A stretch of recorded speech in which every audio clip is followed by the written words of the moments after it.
Oh, look at that. Hi, Sarah. Danny, you're back with me. High five. Back in business. I guess I was in business the entire time. Sorry for the prolonged absence, guys. We are now here.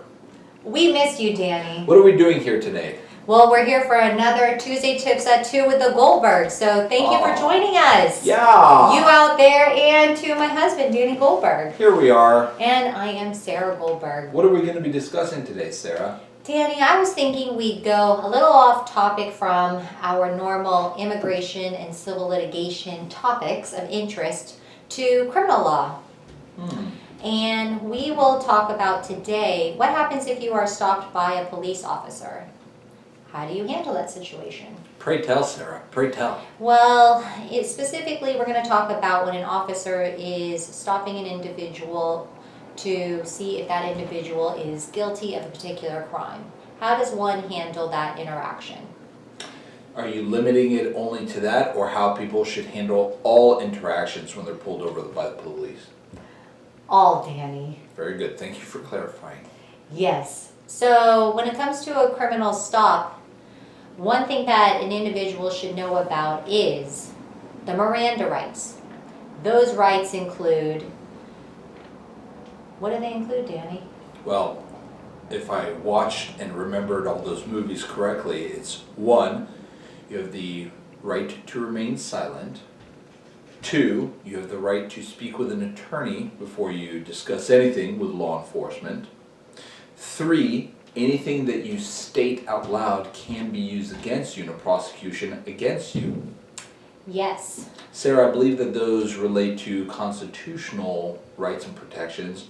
1, against the right to not be forced to testify against oneself, primarily so. And 2nd, the right to counsel.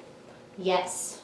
And one thing that I tell people is when they're stopped by an officer, sometimes they feel that the way to protect themselves is to just go and answer all the questions and be as forthcoming as possible.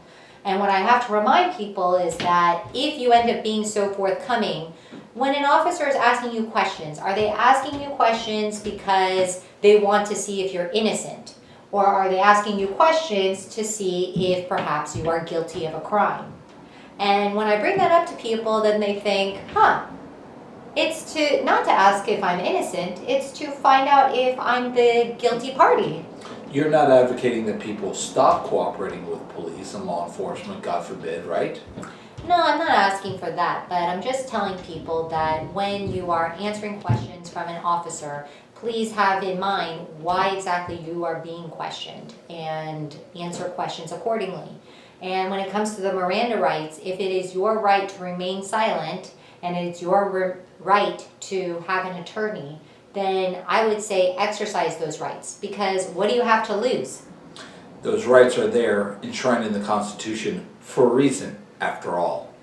Yes, and so I tell people, please, if you are stopped for a criminal situation and you are being asked questions by an officer and the officer gives you your Miranda rights, then please exercise that silence, speak with an attorney, and know that whatever statements you do provide an officer of the law may be used against you. Sarah, is a police officer allowed to search through your vehicle based upon his own whim? No, Danny. That's why we have the Fourth Amendment. The right against search and seizure without warrant and without probable cause, correct? Correct. So an officer can't just go and enter your home, search through your belongings to see if you are the guilty party, as an example. In fact, this was so important to the founders because they were sick and tired of the British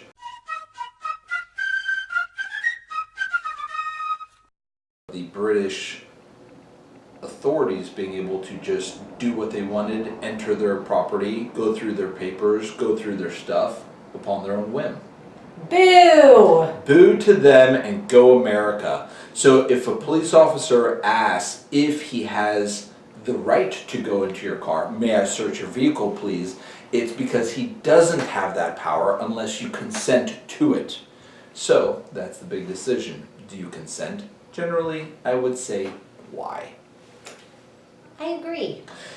We're going to wrap this up, and I hope that y'all can join us next week. I got a series of various Tuesday tips at 2 with the Goldbergs lined up, covering personal injury, negligence, kind of wrapped up into one, then personal injury in terms of car crashes, what to do to prepare, God forbid, and also what to do in the immediate aftermath should that happen, God forbid. That'll be my efforts to make up for the past few weeks of being super busy and incapable of joining y'all. Well, we missed you, Danny, and we're happy that y'all could join us today. Excellent. Until next time.